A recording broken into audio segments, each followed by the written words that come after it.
Assalamualaikum warahmatullahi wabarakatuh. Perkenalkan, nama saya Rasyika Fakira Balkis, jurusan Agribisnis Universitas Maliku Saleh dengan NIM 200320088. Saya di sini ingin menjelaskan tentang materi biodiesel dari mata kuliah Pengelolaan Perkebunan. Adapun biodiesel merupakan bahan bakar yang terdiri dari campuran monoalkil ester dari rantai panjang asam lemak yang dipakai sebagai alternatif bagi bahan bakar mesin diesel dan terbuat dari sumber terbarui seperti minyak nabati, misalnya minyak sawit, minyak kelapa, minyak kemiri, minyak jarak pagar, dan minyak berbagai tumbuhan yang mengandung trigliserida. Biodiesel tergolong bahan bakar yang dapat diperbarui karena diproduksi dari hasil pertanian, antara lain jarak pagar atau Jatropha curcas, kelapa sawit, kedelai, jagung, kapas, dan juga bisa dari lemak hewan. Biodiesel cukup sederhana, dapat terurai, tidak beracun, dan pada dasarnya bebas dari kandungan belerang. Biodiesel memiliki kelebihan dibandingkan dengan solar, antara lain yang pertama, termasuk bahan bakar yang dapat diperbarui. Dua, tidak memerlukan modifikasi mesin diesel yang telah ada. Ketiga, tidak memperparah efek rumah kaca karena siklus karbon yang terlibat pendek. Kelima, kandungan energi yang hampir sama dengan kandungan energi petroleum diesel atau sekitar 80% dari petroleum diesel. Yang kelima, penggunaan biodiesel dapat memperpanjang usia mesin diesel karena memberikan lubrikasi lebih daripada bahan bakar petroleum. Keenam, aman digunakan karena lebih terurai daripada gula, kandungan racunnya 10 kali lebih rendah daripada garam, memiliki flash point yang tinggi yaitu sekitar 200 derajat Celcius. Sedangkan bahan bakar diesel petroleum flash point-nya hanya sekitar 70 derajat Celcius. Nomor 7, bilangan setana yang lebih tinggi daripada petroleum diesel. Ke-8, hasil pembakaran dari biodiesel ini 90% mengurangi total hidrokarbon yang tidak terbakar. 75-90% mengurangi senyawa hidrokarbon aromatik. Secara signifikan mengurangi karbon monoksida dan 90% mengurangi resiko kanker. Pada prinsipnya, proses pembuatan biodiesel sangat sederhana. Biodiesel dihasilkan melalui proses yang disebut reaksi esterifikasi asam lemak bebas atau reaksi transesterifikasi trigliserida dengan alkohol dengan bantuan katalis, dan dari reaksi ini akan dihasilkan metil ester atau etil ester, asam lemak, dan gliserol. Reaksi transesterifikasi minyak nabati menghasilkan biodiesel juga telah dikembangkan dengan memanfaatkan enzim lipase sebagai katalisnya. Penggunaan enzim lipase ini sangat menarik untuk dikembangkan karena gliserol sebagai hasil samping produksi dapat dipisahkan dengan mudah, serta pemurnian biodieselnya juga sangat mudah dilakukan. Namun demikian, dikarenakan biaya produksinya cukup tinggi, maka perkembangannya kurang begitu cepat. Tetapi dengan menggunakan metode wall cell biokatalis dengan dukungan partikel biomasa telah dapat dilakukan penggunaan biodiesel dengan harga yang jauh lebih murah. Reaksi transesterifikasi merupakan reaksi antara trigliserida dengan alkohol dan katalis membentuk metil ester, asam lemak, dan gliserol sebagai produk samping. Biodiesel dari minyak nabati. Yang pertama, esterifikasi.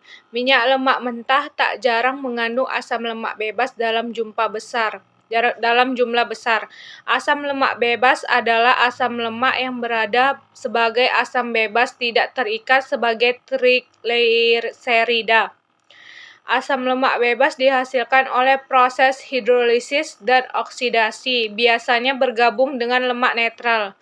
Hasil reaksi hidrolisa minyak sawit adalah gliserol dan ALB. Reaksi ini akan dipercepat dengan adanya faktor-faktor panas, air, keasaman, dan katalis atau enzim. Semakin lama reaksi ini berlangsung, maka semakin banyak kadar ALB yang terbentuk. Kadar asam lemak bebas dalam minyak sawit biasanya hanya di bawah 1%.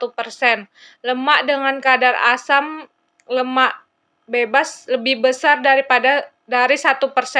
Jika dicicipi akan terasa pada permukaan lidah dan tidak berbau tengik. Namun intensitasnya tidak bertambah dengan bertambahnya jumlah asam lemak bebas. Asam lemak bebas walaupun berada dalam jumlah kecil mengakibatkan rasa yang tidak lezat. Hal ini berlaku pada lemak yang mengandung asam lemak tidak dapat menguap dengan jumlah atom C lebih besar dari 14.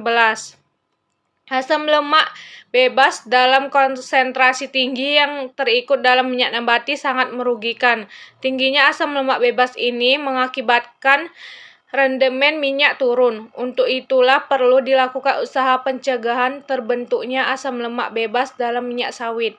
Kenaikan asam lemak bebas ditentukan mulai dari saat buah dipanen sampai buah diolah pabrik. Kenaikan ALB ini disebabkan adanya reaksi hidrolisa pada minyak. Adapun beberapa faktor yang menyebabkan peningkatan kadar ALB yang relatif tinggi dalam minyak nabati, antara lain yang satu, pemanenan buah yang tidak tepat waktu. Yang kedua, keterlambatan dalam pengumpulan dan pengangkutan buah.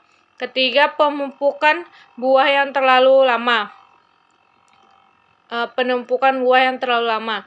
Proses hidrolisa selama di pabrik untuk minyak lemak mentah seperti ini sebelum proses transesterifikasi dilakukan proses praesterifikasi. Definisi ilmiah esterifikasi adalah reaksi pembentukan ester dari asam karboksilat dengan alkohol.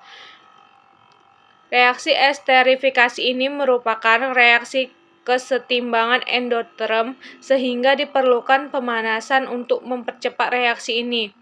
Walaupun reaksi ini sudah dipercepat dengan katalis, namun masih merupakan reaksi kesetimbangan yang relatif lambat. Katalis yang cocok untuk reaksi esterifikasi adalah asam kuat, seperti asam sulfat, asam sulfonatorganik, dan resin penukar kation asam kuat. Dalam pelaksanaannya, katalis yang kerap kali digunakan adalah asam sulfat. Yang kedua yaitu transesterifikasi. Salah satu proses pembuatan biodiesel yang paling banyak digunakan dalam industri adalah transesterifikasi minyak nabati.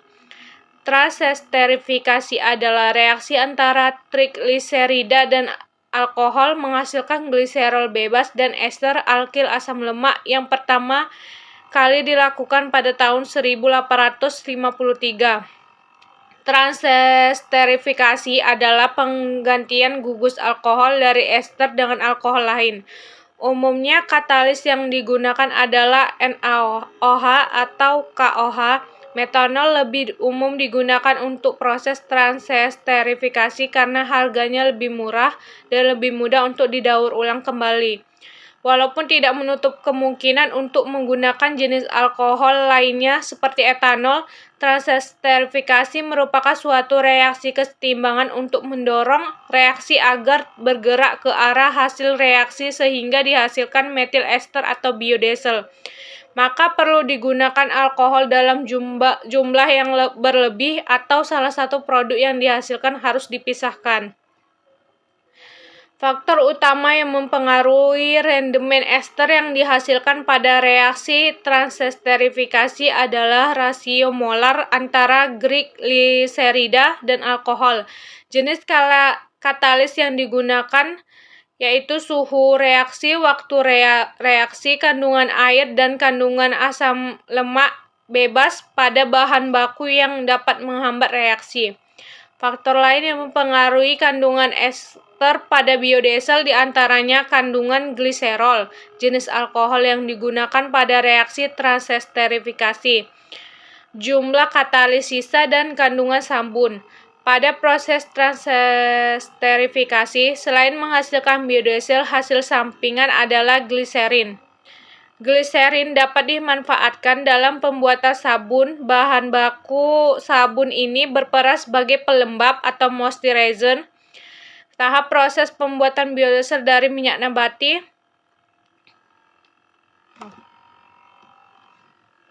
Selanjutnya yaitu pencucian. Tujuan pemurnian biodiesel adalah untuk menghilangkan sisa katalis, sisa gliserol, dan ion logam sebagai sabun. Ketiga zat pengotor tadi lazim berada pada fase ester metil asam lemak ketika pemisahannya dengan fase gliserol. Sisa katalis sebagai hidroksidanya ataupun metoksida masih tertinggal pada ester metil asam lemak setelah proses pemisahan fase gliserol, dan fase ester metil asam lemak harus dihilangkan karena akan menyebabkan kerusakan yang berupa korosi basa pada pompa injeksi dan berbagai bagian sistem bahan bakar. Sisa katalis ini mengakibatkan ester metil asam lemak akan bersifat basa yang seharusnya netral atau dengan keasaman 0,5 mg KOH per gramnya. Gliserol merupakan produk metanolisis trigliserida minyak nabati dan dihasilkan bersama-sama dengan ester metil asam lemak.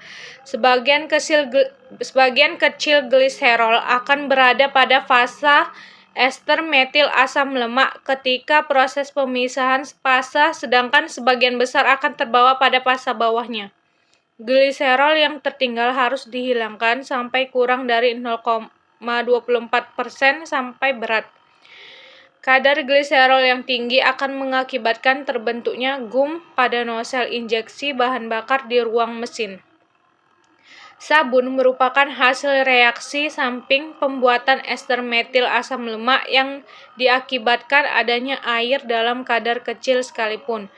Sebagian besar sabun yang terbentuk akan terbawa pada fase gliserol ketika pemisahannya, tetapi kadar sabun yang tinggi akan mengakibatkan akumulasi sabun padat pada pompa injeksi bahan bakar yang mengakibatkan terganggunya gerak komponen-komponen pompa injeksi bahan bakar. Monitor dari kadar sabun dapat diketahui dari angka asam yang terlalu rendah.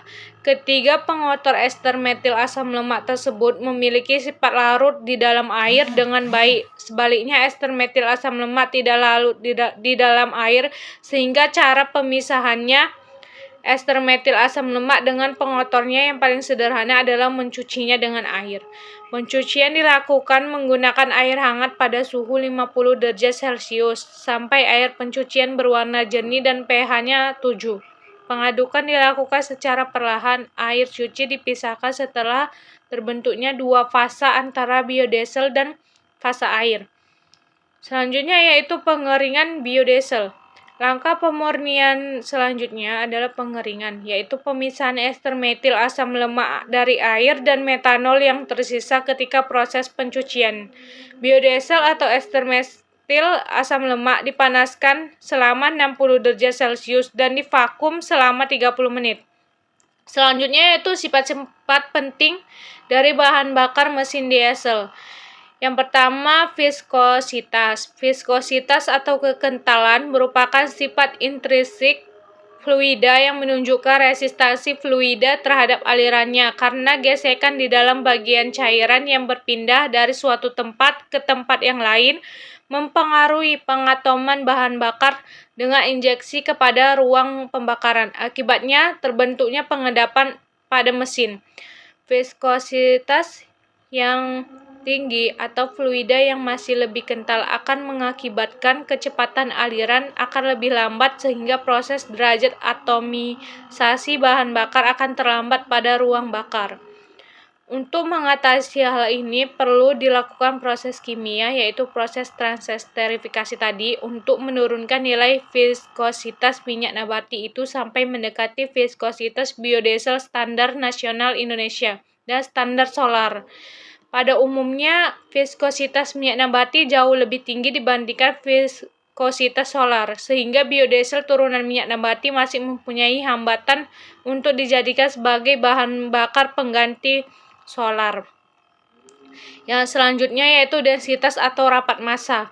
Massa jenis menunjukkan perbandingan massa per satuan volume.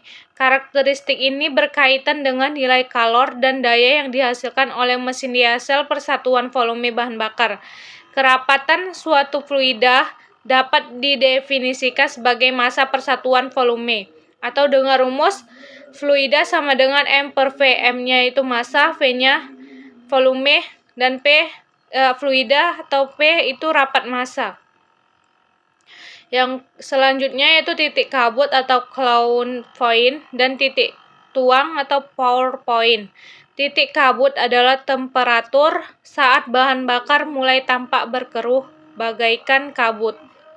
Hal ini terjadi karena munculnya kristal-kristal di dalam bahan bakar.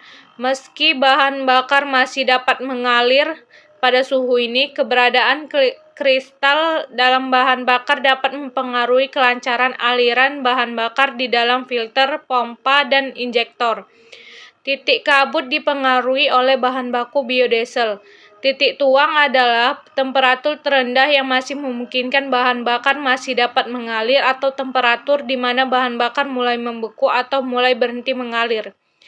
Di bawah titik tuang, bahan bakar tidak dapat lagi mengalir karena terbentuknya kristal yang menyumbat aliran bahan bakar. Titik tuang ini dipengaruhi oleh derajat ketidakjenuhan. Jika semakin tinggi ketidakjenuhan, maka titik tuang akan semakin rendah dan juga dipengaruhi oleh panjangnya rantai karbon. Jika semakin panjang rantai karbon, maka titik tuang akan semakin tinggi. Pada umumnya, permasalahan pada aliran bahan bakar terjadi pada temperatur di antara titik kabut dan titik tuang. Pada saat keberadaan kristal mulai mengganggu proses filtrasi bahan bakar, oleh karena itu, digunakan metode pengukuran yang lain untuk mengukur performasi bahan bakar pada temperatur yang rendah, yakni cold filter plugging point di negara-negara Eropa dan low temperature flow test di Amerika Utara. Pada umumnya, titik kabut dan titik tuang biodiesel lebih tinggi dibandingkan dengan solar. Hal ini bisa menimbulkan masalah pada penggunaan biodiesel, terutama di negara-negara yang mengalami musim dingin. Untuk mengatasi hal ini, biasanya ditambahkan aditif tertentu pada biodiesel untuk mencegahkan aglomerasi kristal-kristal yang terbentuk dalam biodiesel pada temperatur rendah. Namun demikian, perubahan aditif tersebut tidak menurunkan titik kabutnya. Teknik lain yang bisa digunakan untuk menurunkan titik kabut dan titik tuang bahan bakar adalah dengan melakukan winterization. Pada metode ini dilakukan pendinginan pada bahan bakar hingga terbentuk kristal-kristal yang selanjutnya disaring dan dipisahkan dari bahan bakar. Proses kristalisasi parsial ini terjadi karena asam lemak tak jenuh memiliki titik beku yang lebih rendah dibandingkan dengan asam lemak jenuh. Maka, proses winterization sejatinya merupakan proses pengurangan asam lemak jenuh pada biodiesel. Di sisi lain, asam lemak jenuh berkaitan dengan angka setana. Oleh karena itu, proses winterization dapat menurunkan angka setana bahan bakar diesel. Metode lainnya untuk menurunkan titik kabut dan titik tuang biodiesel adalah dengan menggunakan alkohol bercabang sebagai pengganti metil atau etil dalam pembuatan biodiesel. Peneliti sebelumnya telah meneliti suhu kristalisasi biodiesel yang dibuat dari minyak kedelai dengan isopropil 2-butil, T-butil, dan neopentil alkohol serta membandingkannya dengan metanol dan etanol.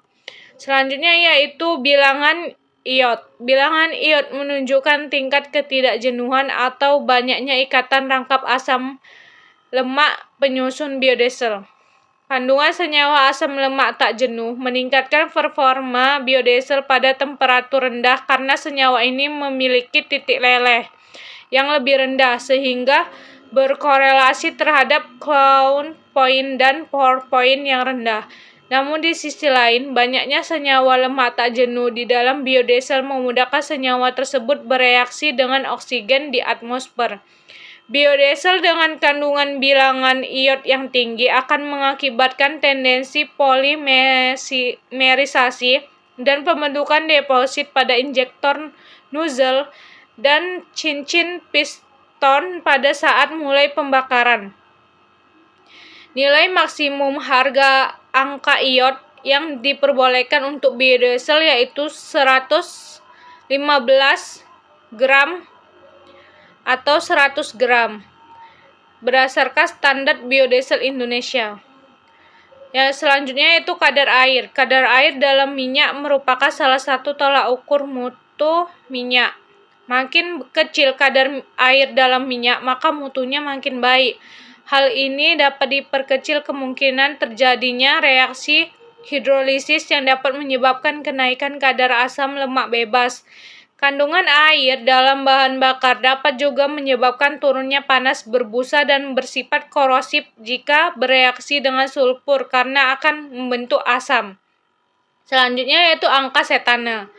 Angka setana adalah ukuran kecepatan bahan bakar diesel yang diinjeksikan ke ruang bakar bisa terbakar secara spontan telah tercampur dengan udara. Angka setana pada bahan bakar mesin diesel memiliki pengertian yang berkebalikan dengan angka oktan pada bahan bakar mesin bensin. Semakin cepat suatu bahan bakar mesin diesel terbakar setelah diinjeksikan ke dalam ruang bakar, semakin baik atau tinggi angka setana bahan bakar tersebut.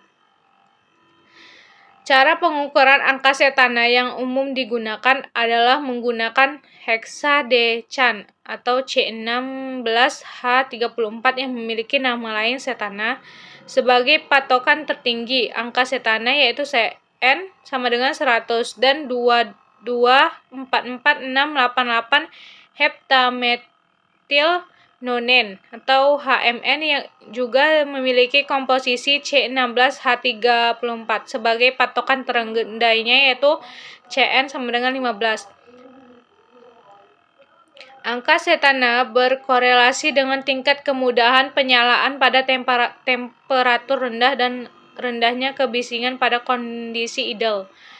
Angka setana yang tinggi juga diketahui berhubungan dengan rendahnya polutan NOx. Secara umum, biodiesel memiliki angka setana yang lebih tinggi dibandingkan dengan solar. Angka setana yang tinggi menyebabkan ignition delay yang pendek, sedangkan angka setana yang rendah menimbulkan knocking pada diesel. Karena keterbatasan peralatan, angka setana bisa diperkirakan dengan menggunakan perhitungan Cetan Index.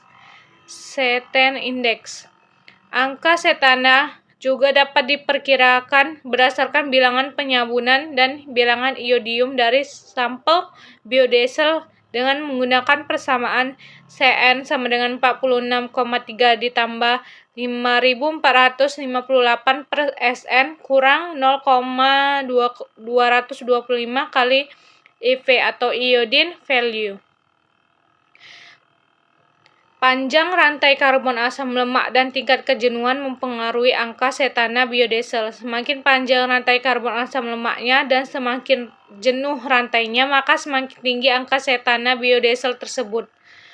Angka setana yang paling tinggi diperoleh dari biodiesel yang banyak mengandung asam palmitat dan sterates, sedangkan biodiesel yang mengandung asam lemak tidak jenuh dengan jumlah ikatan rangkap tunggal memiliki kisaran angka setana medium.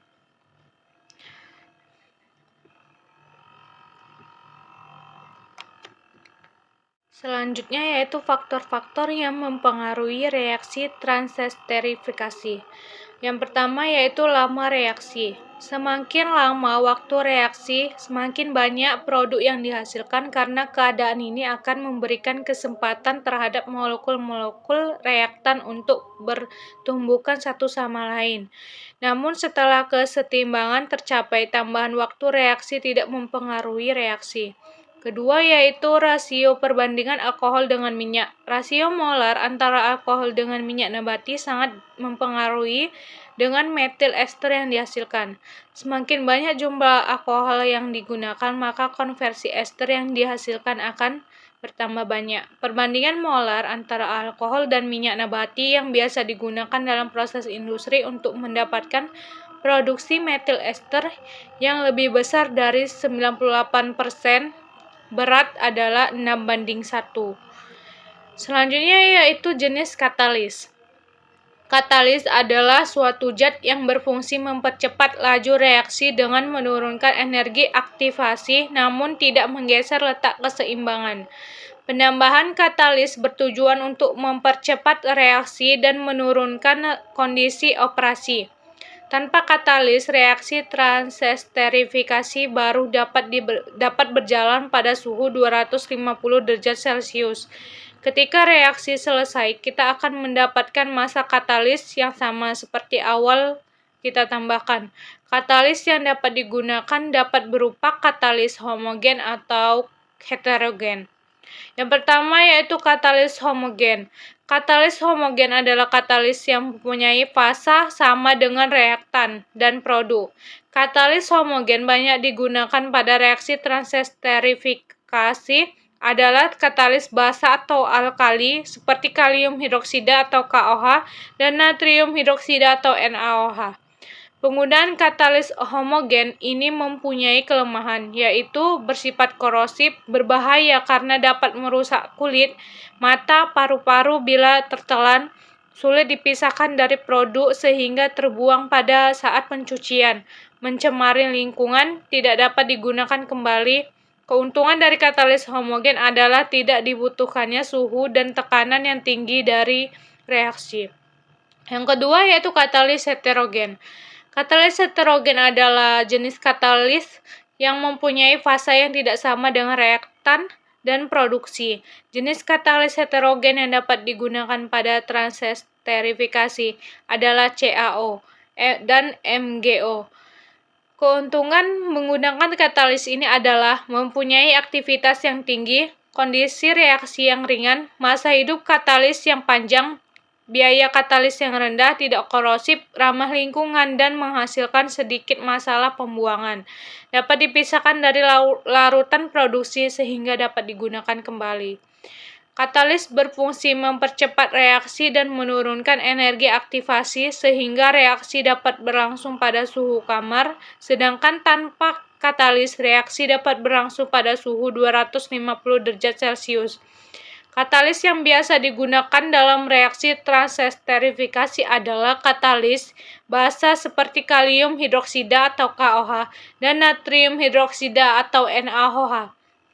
Reaksi transesterifikasi dengan katalis basa akan menghasilkan konversi minyak nabati menjadi metil ester yang optimum atau 94% sampai 99% dengan jumlah katalis 0,5% sampai 1,5% BB minyak nabati.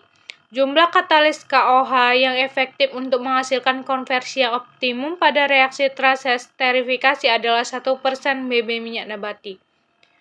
Ada berbagai jenis katalis lain yang digunakan. Kandungan silika yang banyak bersifat tidak aktif pada reaksi metanolisis dan yang sangat aktif adalah katalis dengan kandungan senyawa komponen kalsium dan natrium. Senyawa dengan nilai 10 memberi arti katalis mampu mengkonversi sehingga 95%, tetapi pada kenyataannya katalis tersebut juga banyak sekali menghasilkan sabun. Selanjutnya yaitu suhu.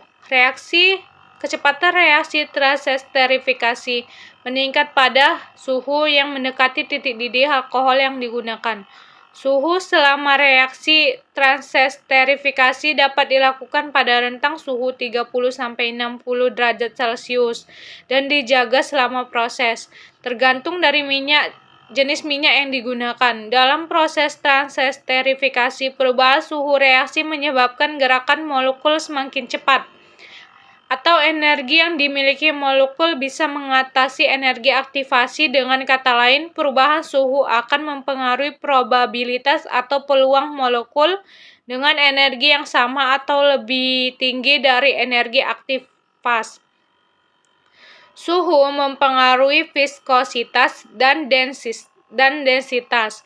Karena viskositas dan densitas merupakan dua parameter fisik penting yang mempengaruhi pemanfaatan biodiesel sebagai bahan bakar. Semakin tinggi suhu menyebabkan gerakan molekul semakin cepat atau energi kinetik yang dimiliki molekul-molekul bereaksi semakin besar sehingga tumbukan antara molekul bereaksi juga meningkat. Selanjutnya yaitu pengadukan. Peningkatan kecepatan pengadukan meningkatkan kecepatan reaksi karena dengan pengadukan akan mempercepat pergerakan molekul dan memperbesar peluang terjadinya tumbukan antar molekul. Pada awal reaksi pengadukan berfungsi untuk mendorong terjadinya difusi antar minyak sampai berbentuk metil ester. Selanjutnya yaitu lama waktu pengendapan atau settling. Lama waktu pengendapan berpengaruh pada proses transesterifikasi 2 tahap, yaitu melakukan 2 kali proses transesterifikasi.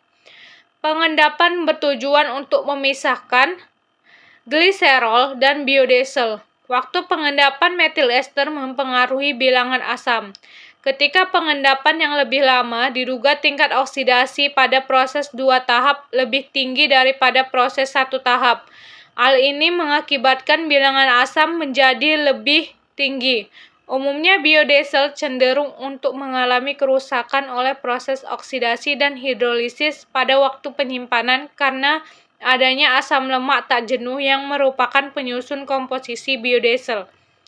Selanjutnya yaitu kandungan air. Keberadaan air yang berlebihan dapat menyebabkan sebagian reaksi dapat berubah menjadi reaksi sabun atau saponifikasi yang akan menghasilkan sabun sehingga meningkatkan viskositas, terbentuknya gel, dan dapat menyulitkan pemisahan antara gliserol dan biodiesel. Selanjutnya itu metanol. Jenis alkohol yang selalu dipakai pada proses transesterifikasi adalah metanol dan netanol. Metanol merupakan jenis alkohol yang paling disukai dalam pembuatan biodiesel karena metanol mempunyai keuntungan lebih mudah bereaksi atau lebih stabil dibandingkan dengan etanol.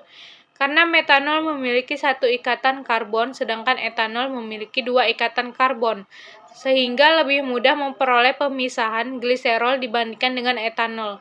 Kerugian dari metanol adalah metanol merupakan zat beracun dan berbahaya bagi kulit, mata, paru-paru, dan pencernaan, dan dapat merusak plastik dan karet terbuat dari batu bara. Metanol berwarna bening seperti air, mudah menguap, mudah terbakar, dan mudah bercampur dengan air.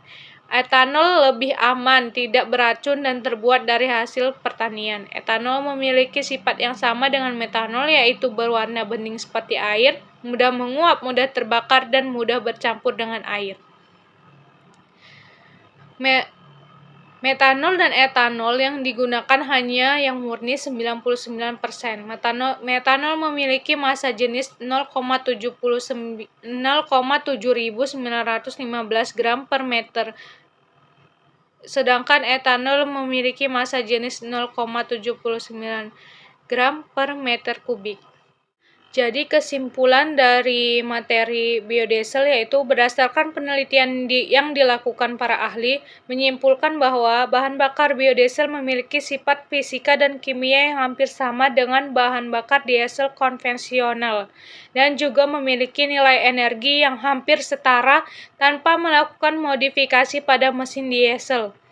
Penggunaan biodiesel di Eropa dilakukan dengan mencampur bahan bakar biodiesel dengan diesel konvensional dengan perbandingan tertentu yang lebih dikarenakan menjaga faktor teknis pada mesin terhadap produk baru serta menjaga kualitas bilangan cetana biodiesel yang harus sama atau lebih besar 40. Keunggulan lain dari bahan bakar ini adalah dalam melakukan kendali kontrol polusi, di mana biodiesel lebih mudah daripada bahan bakar diesel fosil karena tidak mengandung sulfur bebas dan memiliki gas buangan dengan kadar pengotor yang rendah dan dapat didegradasi. Di sisi lain, secara ekonomi, menguntungkan bagi negara Barat dan Eropa karena sumbernya tidak perlu diimpor seperti bahan bakar konvensional. Sumber minyak nabati lainnya yang diolah menjadi biodiesel yaitu dari kanola dan bunga matahari.